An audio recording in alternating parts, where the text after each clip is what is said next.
Aku tidak pernah berpikir akan menginjakan kaki di desa yang bahkan namanya saja sulit kutemukan di peta. Tapi entah mengapa, aku merasa nyaman. Udara pagi di sini tak seperti di kota, tidak berisik, tidak terburu-buru, dan yang paling penting, tidak ada tatapan penuh ekspektasi dari orang-orang yang menganggapku pewaris masa depan. Namaku Rizky, aku datang ke desa ini bukan untuk mencari ketenangan yang klise, tapi untuk lari. Lari dari perjodohan, lari dari dunia kantor, dan lari dari segala tekanan yang membuatku sesak. Ayahku bilang, aku harus serius mengurus perusahaan. Ibuku sibuk memperkenalkanku pada anak-anak rekan bisnisnya. Tapi tidak ada satupun yang membuatku ingin bertahan.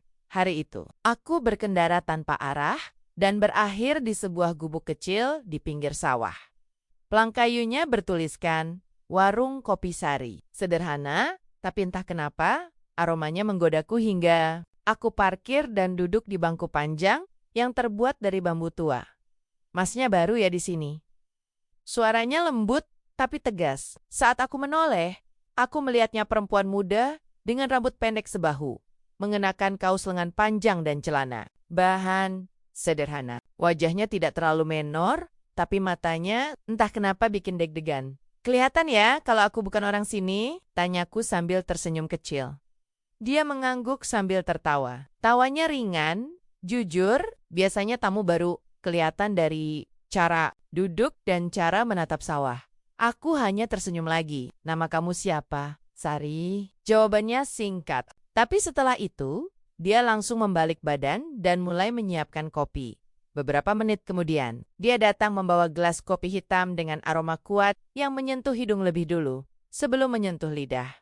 Aku belum pesan, kataku pelan. Kalau kamu berhenti di sini tanpa niat minum kopi, itu aneh, jawabnya santai. Aku tergelak. Kopinya panas, tapi anehnya, nyaman di tenggorokan. Rasanya tidak seperti kopi yang sering kuminum di kafe mahal kota. Ini lebih jujur, lebih tulus, seperti orang yang menyeduhnya. Setiap pagi setelah itu, aku datang. Kadang hanya duduk, kadang diam-diam memperhatikan dia dari jauh, saat sedang menata gelas atau menyapu halaman. Sari bukan perempuan biasa. Dia keras kepala, tapi bukan kasar. Dia tidak peduli aku naik mobil bagus atau pakai jam tangan mahal. Di matanya, aku cuma maskota yang suka ngopi. Tapi, bukankah justru itu yang membuatku ingin lebih mengenalnya? Suatu sore, aku memberanikan diri bertanya saat kami duduk berdua di balai bambu. Sari, kamu nggak penasaran kenapa aku sering kesini? Dia mengangkat bahu. Buatku, semua orang punya alasan datang dan pergi.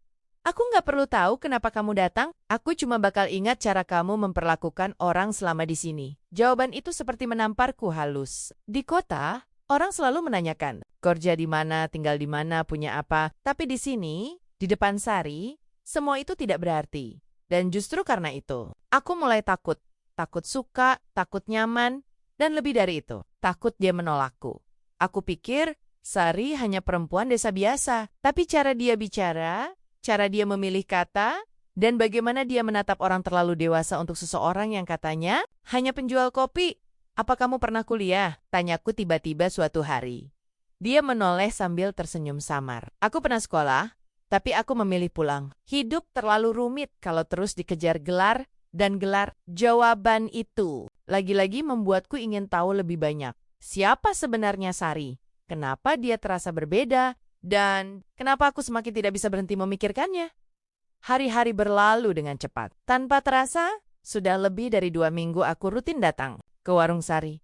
Dan entah sejak kapan, aku mulai merasa pagi hari di desa ini adalah momen paling kutunggu. Bukan karena udaranya yang segar, bukan pula karena sawahnya yang menenangkan. Tapi karena ada Sari, aku mulai tahu kebiasaannya. Ia selalu datang lebih pagi dari matahari, menyapu halaman, menggiling kopi, dan duduk sebentar di tangga kayu sambil menatap langit. Kadang dia senyum sendiri, kadang termenung seperti menyimpan banyak hal yang tak ingin dibagi. Aku pun mulai mencari alasan agar bisa lebih lama di warungnya. Membantu angkat galon, memperbaiki kursi bambu yang nyaris patah. Bahkan membersihkan halaman dengan alasan biar nggak nganggur. Tapi Sari tetap bersikap biasa saja. Seolah kedatanganku hanyalah angin lewat yang tak perlu disambut lebih hangat. Dan disitulah semuanya mulai terasa berbeda. Suatu sore, aku mengajaknya makan ke warung pecel lele dekat jembatan. Sari menolak. Alasannya klasik. Banyak kerjaan, tapi aku tahu. Itu bukan alasan sesungguhnya. Sari, aku mendesaknya pelan. Kalau kamu nggak nyaman sama aku bilang aja. Dia menoleh cepat. Bukan gitu. Terus kenapa? Sari diam cukup lama. Lalu, tanpa menatapku, dia berkata, aku udah biasa sendiri. Jadi kalau ada orang yang terlalu sering datang dan terlalu banyak tanya, aku bingung harus ngasih jarak sejauh apa. Kata-katanya menusuk, tapi aku tahu dia tidak sedang menyakitiku. Dan mungkin dia juga sedang melindungi dirinya sendiri, namun bukan Rizky namanya kalau berhenti hanya karena ditolak halus. Hari-hari berikutnya, aku mulai cari cara lain untuk membuat Sari percaya. Aku membeli beberapa kilo kopinya dan kukirim ke temanku di kota, seorang pemilik kedai kopi kecil yang cukup terkenal. Ternyata, kopi Sari punya cita rasa tinggi. Temanku langsung antusias, bahkan ingin tahu asal bijinya dan siapa yang menyangrai. Saat aku ceritakan ke Sari, dia hanya menunduk. Wajahnya datar. Tapi aku tahu, dia menahan sesuatu. Aku nggak jualan buat besar-besaran, Rizky. Aku cuma pengen hidup tenang di sini. Aku heran. Kenapa kamu takut sukses? Dia memandangku tajam, tapi bukan dengan marah. Lebih seperti luka lama yang kembali menganga. Karena dari kecil aku diajarin bahwa semakin besar nama kamu, semakin besar juga harapan dan luka yang nempel. Aku tak menjawab. Hanya bisa menatap wajahnya yang tiba-tiba terasa jauh. Bukan karena tempat kami berbeda, tapi karena ada dinding yang belum bisa kutembus, dan seperti sudah kutakdirkan, hari itu akhirnya datang. Ayah menelepon. Suaranya tegas, seperti biasa. Kamu di mana? Di desa? Ya, kami sudah cukup memberi kamu waktu kabur. Tapi kamu tetap harus kembali. Minggu depan, kamu tunangan. Darahku naik. Aku nggak pernah setuju dijodohkan. Dan aku nggak pernah mendidik kamu untuk jatuh cinta pada gadis warung kopi. Hening, darahku terasa membeku. Ayah tidak pernah tahu siapa Sari. Tapi dia benar, aku jatuh cinta pada Sari. Aku tak bisa tidur malam itu. Aku pikir aku kuat, tapi kenyataannya, saat dua dunia ini bertabrakan, aku justru gemetar. Keesokan paginya, aku tetap ke warung Sari. Tapi dia tak seperti biasanya. Senyumnya tipis, tubuhnya lebih diam. Saat aku duduk, dia meletakkan secangkir kopi di depanku, tanpa berkata sepatah pun. Ada yang berubah? Tanyaku pelan. Dia hanya menjawab, kayaknya kamu harus balik ke kotamu, Mas. Jantungku serasa berhenti. Berdetak, aku dengar warga ngomong. Katanya kamu anak orang kaya dari kota. Katanya kamu kesini cuma main-main. Katanya kamu bentar lagi ditunangkan. Aku tak tahu dari mana dia dengar. Tapi semua itu memang benar adanya. Sari, dengar dulu penjelasanku. Aku bukan orang yang bisa dibagi waktunya antara tunangan dan selingan. Rizky, aku berdiri, ingin memeluk, menjelaskan, berteriak. Tapi dia sudah masuk ke dalam warung dan menutup pintunya untuk pertama kalinya. Sejak datang ke desa ini, kopi Sari terasa pahit. Dan bukan karena takaran gula yang kurang. Aku menghabiskan 2 hari tanpa ke warung Sari. Bukan karena aku menyerah, tapi aku butuh waktu untuk berpikir. Dan jujur, aku juga terluka. Kalimatnya terus terngiang-ngiang di kepalaku. Aku bukan orang yang bisa dibagi waktunya antara tunangan dan selingan. Sari, salah paham. Tapi aku juga yang salah karena membiarkan semuanya menggantung tanpa kejelasan. Keluargaku memang menjadwalkan pertunangan, tapi aku tak pernah menyetujuinya. Masalahnya, dunia tempatku tinggal terlalu keras untuk sekadar bilang tidak. Hari ketiga, aku kembali ke warung. Tapi bukan untuk duduk dan minum kopi. Aku datang untuk bicara. Namun yang kudapatkan hanya warung kosong. Semua pintu ditutup. Bahkan kursi-kursi bambu pun sudah disusun rapat seperti tanda bahwa warung itu tidak akan buka lagi dalam waktu dekat. Aku panik. Kemana Sari? Kupikir dia mungkin pergi ke pasar. Atau mungkin sedang butuh waktu. Tapi saat kutanya ke warga sekitar, mereka hanya bilang, Sari jarang cerita. Kalau dia pergi, biasanya sendiri, tanpa pamit. Hatiku makin tak tenang. Dan hari itu, aku membuat keputusan besar. Mencari tahu siapa sebenarnya Sari. Aku kembali ke kota. Langsung menuju kedai kopi milik temanku, yang sudah beberapa kali kupasrahkan sampel kopi dari warung Sari. Dia menyambutku dengan wajah penuh semangat. Riz, kamu tahu nggak? Kopi yang kamu bawa itu Mirip banget sama kopi legendaris yang dulu sempat hilang dari pasaran. Dari keluarga besar pengusaha kopi Gunung Jati, aku mengerutkan dahi. Kopi Gunung Jati, Daya. Ya, waktu kecil, aku pernah ke acara pameran kopi nasional. Ada merek terkenal banget, punya ciri khas rasa coklat pahit di akhir lidah, tapi setelah pendirinya menghilang dari bisnis, kopi itu juga hilang. Aku tercekat, dan saat temanku menunjukkan sampel kemasan lawas dari kopi itu, aku nyaris tak percaya. Nama yang tertulis di sana, Ir Syamsuddin Prakoso, pemilik Gunung Jati Coffee Farm. Aku mengenal nama itu. Pernah muncul dalam berita beberapa tahun lalu. Seorang pengusaha yang tiba-tiba menghilang dari dunia bisnis setelah kecelakaan dan konflik keluarga, dan dari foto lawas yang masih tersimpan di bungkus kemasan. Aku melihat wajah seorang gadis kecil yang tak asing rambut sabahu. Tarapan, tapi lembut, itu Sari.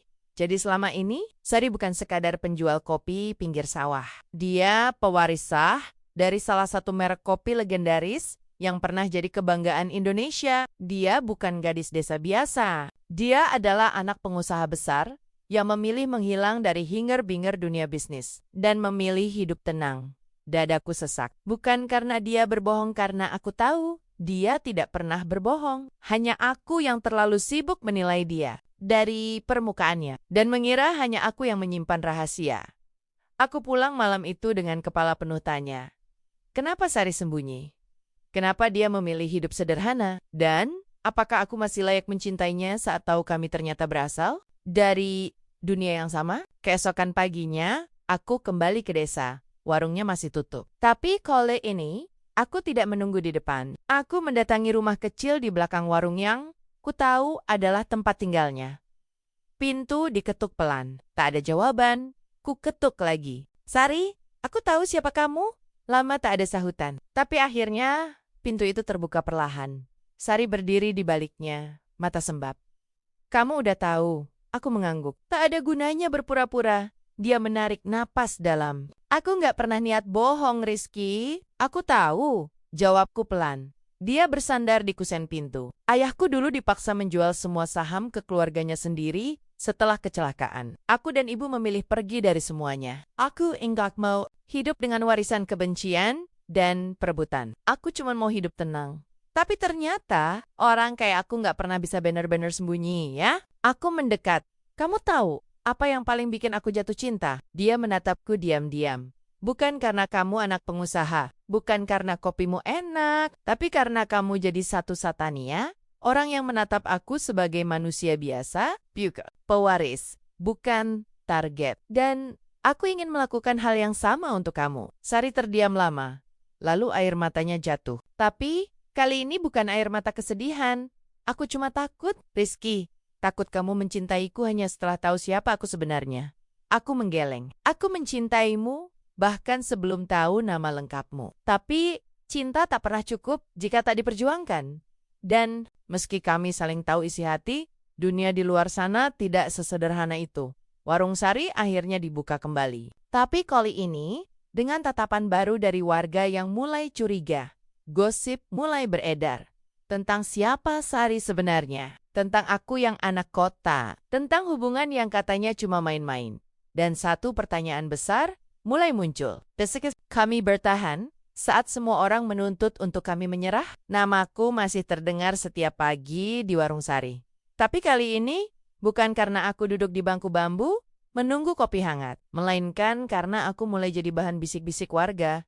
Katanya, anak orang kaya, pantes sering kesini, ternyata si Sari itu anak konglomerat juga. Jangan-jangan warung ini cuma pura-pura. Sari tetap menyeduh kopi setiap pagi. Tapi aku tahu, matanya mulai kehilangan tenangnya. Dan aku sadar, kami sudah tak bisa lagi kembali ke masa sebelum segalanya terbuka. Aku mencoba mengajak Sari. Bicara. Aku bisa bicara ke warga. Aku bisa jelaskan semua. Sari tersenyum tipis. Dan menurut kamu mereka akan berhenti menilai? Aku tak bisa menjawab. Kami duduk berdua di bel belakang warung. Seperti dulu, tapi sekarang jarak itu terasa. Lebih bukan karena tempat, tapi karena luka-luka yang belum sembuh. Jadi, kita gimana? Tanyaku akhirnya. Sari menatapku. Aku nggak pernah sangka akan suka sama kamu, Rizky. Hatiku bergetar. Tapi aku juga nggak pernah siap jatuh cinta sama seseorang yang dikelilingi ekspektasi. Aku menggenggam tangannya, hangat dan gemetar. Tinggal kita lawan semuanya bersama. Gimana kalau kamu ikut aku ke kota? Kita bangun bisnis kopi bareng. Kamu nggak harus sembunyi. Dan aku juga nggak mau terus dikekang. Tapi Sari menarik tangannya perlahan. Aku cinta kamu, Rizky. Tapi bukan berarti aku harus mengikuti jalanmu. Aku terdiam. Lalu, kita harus bagaimana? Dia tersenyum pilu. Kita jalani jalan masing-masing, bukan karena nggak cinta, tapi karena tahu. Cinta yang memaksa arah hidup itu nggak akan bertahan lama. Aku ingin meminta dia bertahan. Tapi aku tahu, itu hanya akan membuat luka kami semakin dalam. Hari itu, aku kembali ke kota, bukan karena menyerah, tapi karena menghargai pilihan. Aku kembali ke keluargaku. Menolak pertunangan, membangun bisnis kopi sendiri, bukan karena ingin menjauh dari Sari, tapi justru untuk menghargai apa yang dia ajarkan padaku. Tentang kejujuran, tentang ketulusan, tentang cinta yang tidak dibungkus kemewahan. Kopi pertamaku kuberi nama Sari Bumi, dengan cita rasa pahit, hangat, dan jujur. Seperti perempuan yang mengubah hidupku, setahun berlalu. Bisnis kopiku perlahan tumbuh, tapi tak ada hari yang kulalui tanpa bayangan Sari. Sampai akhirnya, pada sebuah pameran kopi kecil di kota, aku melihat sosok perempuan berambut sebahu berdiri di antara stan pengunjung.